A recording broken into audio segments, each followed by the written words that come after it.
tentation d'éternité, et donc de ces comment dire, de ces croyances en l'âme, en un au-delà, en une continuité, dans une continuité quelconque, non pas forcément du corps, mais d'une partie de l'identité et de la réalité de l'être.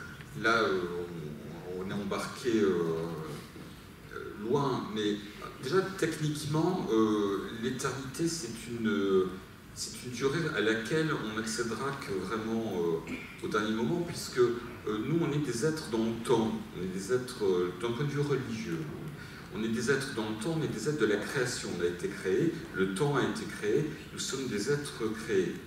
Donc le temps, il a un début et une fin. La question, par exemple, qu'est-ce qu'il y avait avant le temps, n'a pas de sens, puisqu'il n'y avait rien, puisqu'il n'y a rien, il n'y a pas de temps avant le temps. Bon.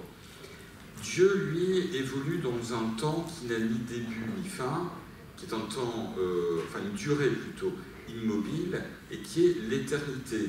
Ce qui pose des problèmes typiquement médiévaux, des casse-têtes du style « et les anges ?» Est-ce qu'ils sont dans le temps ou est-ce qu'ils sont dans l'éternité? Ben, ils sont dans le temps puisqu'ils ont été créés. Donc ce désir d'éternité, en fait, c'est un désir tardif parce que seule l'éternité appartient à Dieu. Nous pouvons, au moins dans un premier moment, accéder à l'éternité. Il y a cette notion aussi de sempiternalité, c'est-à-dire qu'il y a effectivement un début et il n'y a pas de fin. Et alors, pour reprendre sur cette question d'éternité, on a présenté au Muséum à Nantes l'exposition Éternité en 2017, elle sera présentée à Rennes en 2019, et quand on a réfléchi pour l'exposition, on était avec une collègue canadienne, elle venait juste de perdre son papa. Bon, donc elle était dans cette réflexion, qu'est-ce qu'il y a après la mort? Et au lieu de faire une exposition sur la mort, les rituels, parce qu'il y en a eu énormément, hein, il y en a eu très très belle à Paris notamment, on s'est dit on va plutôt s'intéresser à cette question d'éternité.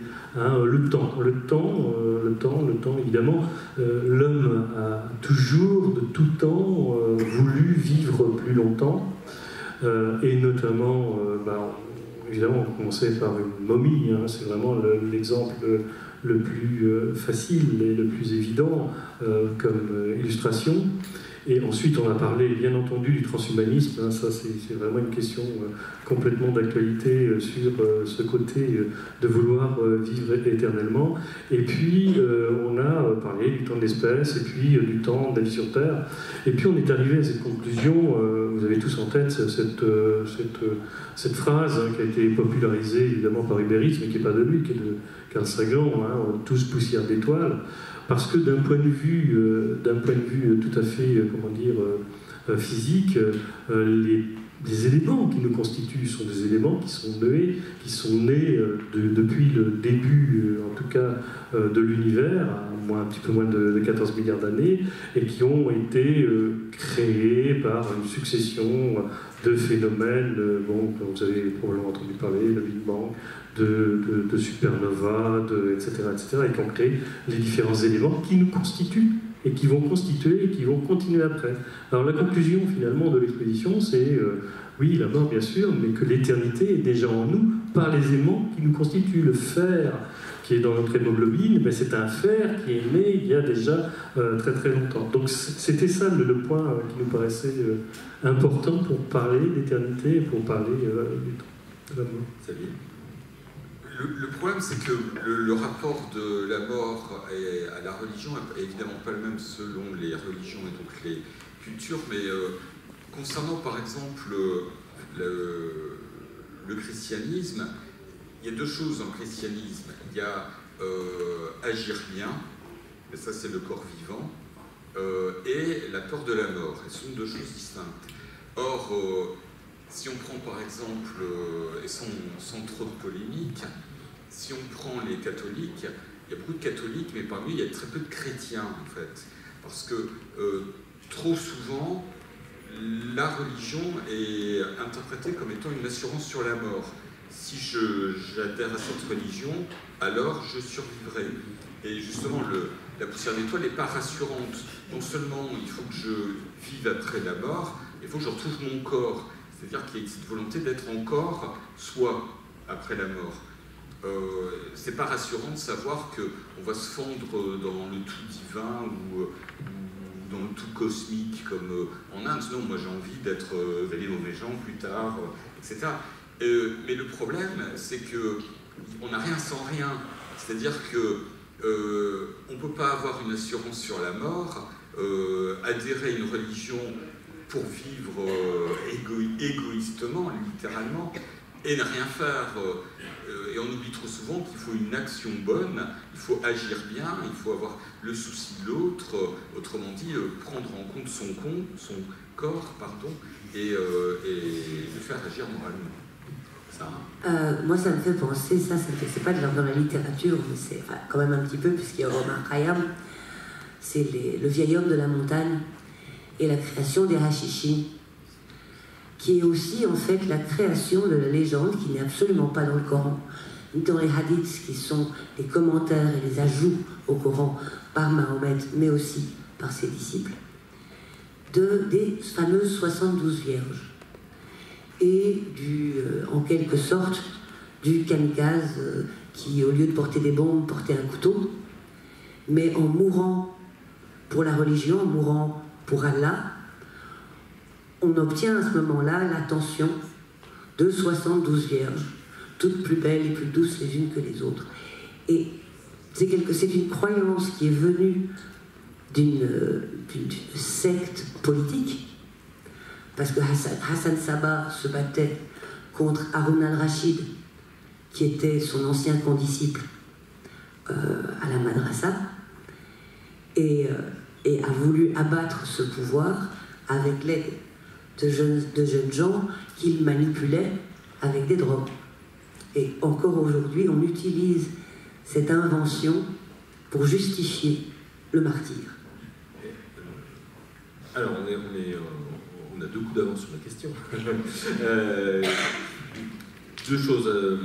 La première, c'est est-ce que, on a bien compris que sur le rituel chrétien, il y a la volonté d'éternité. Est-ce que sur des rituels de crémation, c'est la même dynamique face à la mort? La question m'est posée. Ça, je me frotte un petit peu en regardant un peu ces rituels, parce qu'on n'est plus tellement dans le domaine réellement scientifique. Hein. La question est plutôt d'ordre, je dirais, d'un autre ordre en tout cas. Par rapport à la crémation, par rapport au corps, par rapport à tout ça, non, je préfère ne pas répondre.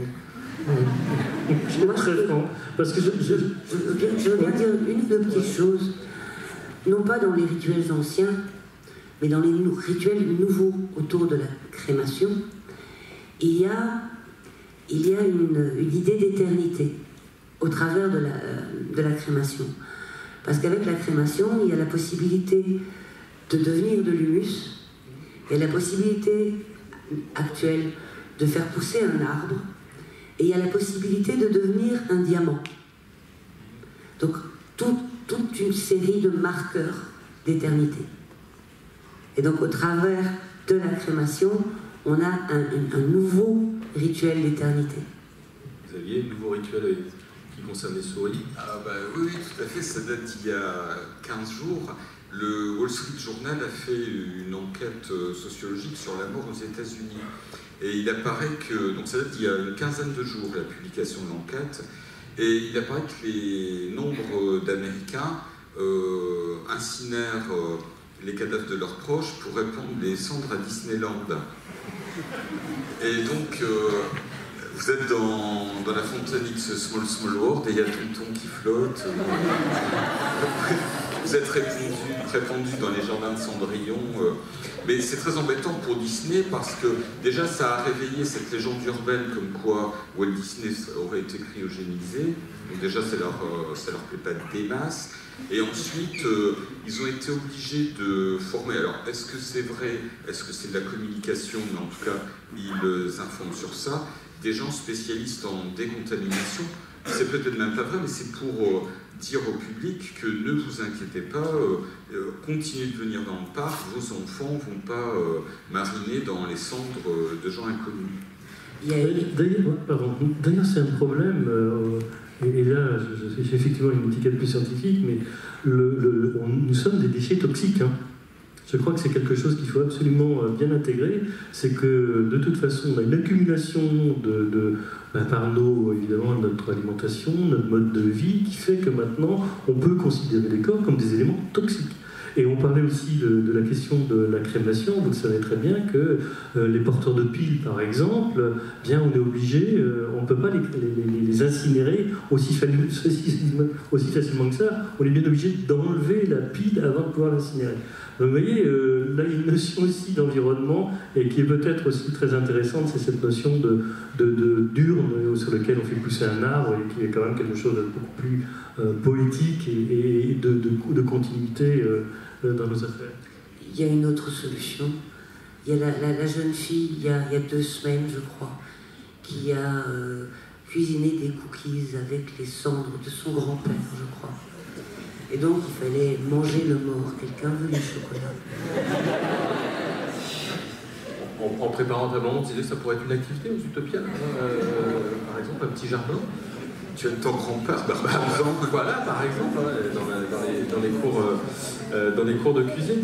Sur les rituels dont tu parlais, ouais, je vais redevenir sérieux, mais sur l'aspect politique des rituels, est-ce qu'ils ont toujours un aspect politique ?